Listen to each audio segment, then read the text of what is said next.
Popovich peras otak, Kluivert atur strategi, duel taktik dan ambisi di kualifikasi Piala Dunia bakal penuh kejutan. Yuk guys, jadi pelatih timnas Australia Tony Popovich lagi dalam situasi yang super tricky nih menjelang laga penting kontra Indonesia tanggal 20 Maret 2025 di kualifikasi Piala Dunia 2026.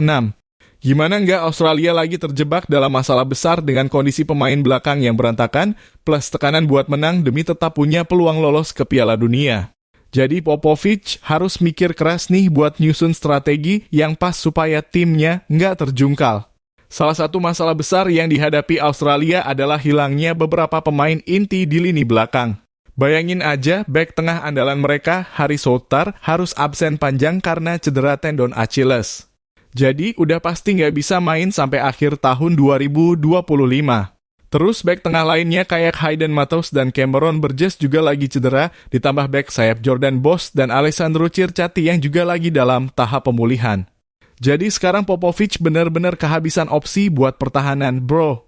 Nah, buat ngebetulin masalah ini, Popovich kemungkinan bakal coba panggil beberapa pemain muda dari tim U-Strip 20. Salah satunya ada James Van der Saag yang lagi oke banget tampil di A-League musim ini. Tapi ya risikonya besar banget karena pengalaman internasional para pemain muda itu masih minim banget. Jadi, nggak bisa sembarangan juga. Posisi Australia di grup C kualifikasi Piala Dunia 2026 juga nggak aman-aman banget. Mereka ada di peringkat 2 dengan 7 poin, cuma unggul tipis banget dari Indonesia dan Arab Saudi. Kalau sampai gagal menang, posisi mereka bisa terancam dan makin jauh dari Piala Dunia. Apalagi di grup ini ada Jepang yang udah unggul jauh banget. Jadi, intinya Australia butuh banget menang. Selain itu, laga ini juga jadi ujian buat Popovich yang baru gabung pelatih tim Australia sejak awal 2025. Jadi, dia harus buktiin kalau dia bisa bawa Australia bangkit dari hasil yang nggak begitu oke di beberapa pertandingan sebelumnya. Gimana ya bisa nggak dia bawa Australia raih kemenangan meskipun timnya lagi penuh masalah? Buat menghadapi Indonesia yang sekarang dilatih Patrick Kluivert, Popovich harus hati-hati. Indonesia punya serangan balik yang cepet banget, ditambah ada beberapa pemain naturalisasi berkualitas kayak Ole Romeni dan Emil Audero yang siap jadi ancaman besar. Jadi kemungkinan besar Popovich bakal mainkan strategi penguasaan bola sambil terus menekan lini tengah Indonesia. Dan jangan lupa Australia punya keunggulan dalam duel udara lewat striker mereka, Mitchell Duque, yang sering banget bikin gol dari bola mati. Tapi bukan cuma lini belakang yang harus dijaga, lini depan Indonesia juga wajib diwaspadai. Marcelino Ferdinand yang belakangan ini tampil impresif banget, bakal jadi ancaman yang nggak boleh dianggap remeh. Jadi pertahanan Australia harus benar-benar solid biar serangan Garuda nggak bisa berkembang. Situasi sempit buat Australia, bisakah bangkit? Australia lagi dalam tekanan besar banget jelang laga ini. Gimana nggak dengan krisis pemain belakang dan wajib menang demi menjaga peluang lolos ke Piala Dunia, Popovich harus bisa temuin solusi terbaik.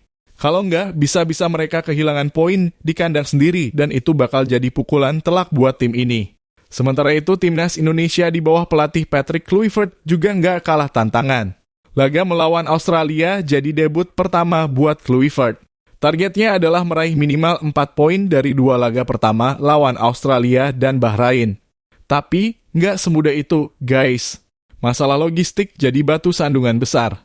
Pemain yang main di luar negeri baru selesai kompetisi klubnya pada 16 hingga 17 Maret 2025, yang artinya mereka baru bisa terbang ke Australia dan gabung ke tim pada 18 Maret. Jadi, cuma punya 1 hari latihan bareng tim sebelum pertandingan. Bayangin aja guys, perjalanan mereka itu sekitar 12-16 jam dari Eropa ke Australia. Gila kan? Tapi meskipun waktu persiapan super ketat, Kluivert udah dikenal dengan taktik ofensifnya. Formasi 4-3-3 yang serang-serang terus jadi andalannya, tapi dia juga fleksibel kok, bisa sesuaikan dengan situasi pertandingan. Pemain-pemain kunci Indonesia juga nggak kalah keren. Ada Ole Romeni, Jay Itzes yang udah punya pengalaman luar biasa di Eropa, Emil Audero yang jadi andalan di bawah Mistar Gawang, dan Marcelino Ferdinand yang baru aja mencetak 2 gol kemenangan lawan Arab Saudi di November 2024. Nama-nama ini bakal jadi pilar utama di lini tengah dan serangan timnas Indonesia. Buat nambah semangat, Indonesia juga bakal pakai jersey baru yang dirilis barengan sama PSSI dan Erspo. Desainnya tuh keren banget guys, karena melibatkan para supporter dan masyarakat lewat sayembara desain. Jadi jersey ini bukan cuma buat dipakai pemain, tapi juga buat bangkitkan kebanggaan supporter Indonesia. Jelang laga, ujian berat buat keduanya. Pokoknya pertandingan antara Australia dan Indonesia ini bakal jadi ujian berat buat kedua tim. Indonesia meskipun waktu persiapannya terbatas dan masalah logistik yang super ribet, tetap harus tampil maksimal buat bisa ngejar target lolos ke Piala Dunia 2026. Sementara Australia di tengah krisis pemain belakang dan tekanan berat, harus bisa buktikan kalau mereka nggak boleh kehilangan poin di kandang sendiri. Dengan situasi yang sama-sama sulit, pertandingan ini pasti bakal penuh drama. Apakah Popovich bisa bawa Australia keluar dari masalah dan meraih kemenangan? Atau justru Indonesia yang bakal bikin kejutan besar? Kita tunggu aja jawabannya di Sydney Football Stadium pada 20 Maret 2025. Jangan lewatkan.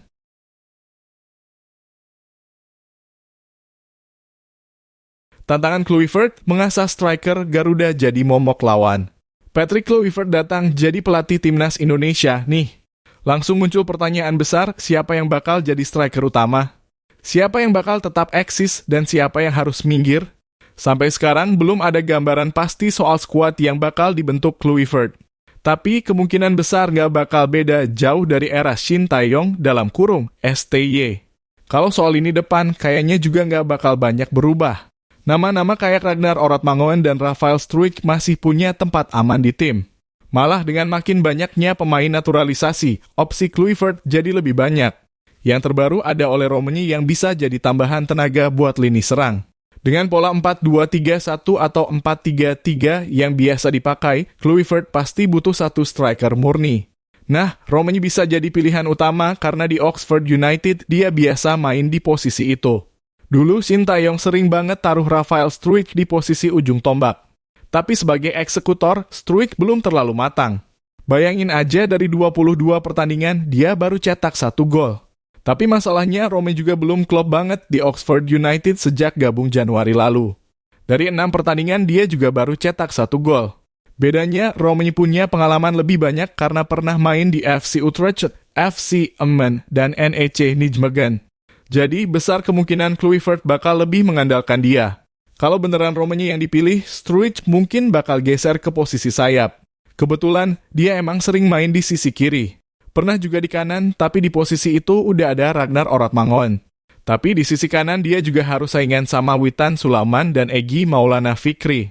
Bisa jadi Struijk harus rela jadi pilihan kesekian, apalagi performanya di klub juga nggak meyakinkan. Bukti lain kalau Struijk mulai menghilang adalah dia nggak masuk skuad Brisbane Roar dalam 2 laga terakhir. Terakhir kali dia main itu tanggal 7 Januari, terus sempat jadi cadangan beberapa kali sebelum akhirnya nggak masuk skuad sama sekali. Kluivert sendiri sepertinya bakal melihat siapa yang punya jam terbang lebih banyak di klub. Kalau begitu bisa jadi Struijk bakal kesulitan masuk starting 11. Pilihan lain buat striker murni ada Ramadan Sananta. Sementara itu Dimas Derajat yang biasanya jadi opsi lain lagi cedera parah.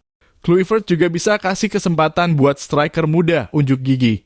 Ada Jens Raven dan Hoki Caraka yang sering dipanggil pas era Shin Tae-yong. Tapi ya, mereka masih butuh banyak polesan biar bisa tampil maksimal. Selain itu, ada juga pemain muda lain yang mungkin bisa menarik perhatian Kluivert, seperti Ronaldo Kuatah yang punya potensi luar biasa. Tantangan besar buat Kluivert selain bawa Indonesia ke Piala Dunia 2026 adalah membentuk striker yang beneran bisa jadi mesin gol. Di era STY top skor timnas Indonesia justru bukan striker murni. Lihat aja pencetak gol terbanyak itu Witan Sulaiman dalam kurung 9 gol, Egy Maulana Fikri dalam kurung 8 gol, Dimas Derajat dalam kurung 6 gol, dan Ricky Kambuaya dalam kurung 5 gol. Nah, tugas Kluivert di sini gimana caranya bikin striker beneran jadi senjata utama buat timnas? Sebagai mantan striker kelas dunia, Kluivert pastinya paham banget soal urusan cetak gol. Karier kepelatihannya juga dimulai sebagai pelatih striker.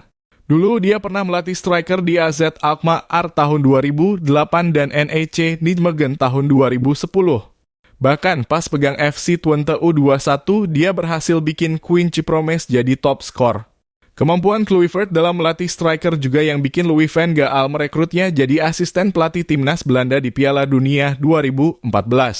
Pas ngelatih timnas Curaçao, dia juga sukses tingkatin produktivitas tim. Selama 2 periode melatih tahun 2015 hingga 2016 dan tahun 2021 dari 18 pertandingan, timnya berhasil nyetak 33 gol. Catatan yang lumayan kan? Selama di Curaçao, Kluivert juga sukses memunculkan striker-striker tajam. Feliciano Schuster dan Gino van Kessel masing-masing nyetak 7 gol di bawah asuhannya. Dia juga pernah ngelatih striker top macam Bayern Niang dan Mario Balotelli dan hasilnya, Niang bisa nyetak 8 gol dari 20 laga. Dengan segudang pengalaman menangani striker dari berbagai latar belakang, Kluivert harusnya udah tahu apa yang mesti dilakukan. Tapi, tetap aja ini jadi tantangan besar karena untuk pertama kalinya dia menangani tim nasional di Asia. Adaptasi dengan kultur sepak bola Asia juga bakal jadi faktor penting buat Kluivert agar strateginya bisa efektif. Ujian pertama Kluivert bakal terjadi di 2 laga kualifikasi Piala Dunia 2026. Timnas Indonesia bakal hadapi Australia pada 20 Maret, lalu Bahrain pada 25 Maret. Nah, siapa striker utama pilihan Kluivert? Kita tunggu aja gebrakannya. Selain laga tersebut, Kluivert juga harus memikirkan strategi jangka panjang. Timnas Indonesia butuh regenerasi pemain yang matang, terutama di posisi striker. Pembinaan pemain muda harus lebih diperhatikan supaya Indonesia nggak terus-terusan bergantung pada naturalisasi. Akademi sepak bola di Indonesia juga perlu berkembang lebih baik agar bisa mencetak striker murni yang siap tampil di level internasional. Satu hal yang bisa jadi keuntungan buat Kluivert adalah pengalaman bermainnya di level tertinggi. Sebagai mantan pemain Barcelona, AC Milan, dan Ajax, dia udah kenyang dengan taktik kelas dunia. Pengalamannya ini bisa ditularkan ke para pemain muda Timnas Indonesia agar mereka punya mentalitas yang lebih kuat di lapangan. Yang jelas, perjalanan Kluivert bareng Timnas Indonesia masih panjang. Tantangan di depan gak gampang, tapi kalau dia bisa membangun tim yang solid, bukan gak mungkin Garuda bisa terbang lebih tinggi. Semua mata bakal tertuju ke laga-laga awalnya buat lihat apakah Kluivert bisa bikin perbedaan atau justru bakal kesulitan menghadapi realitas sepak bola Indonesia. Kita tunggu dan dukung aja.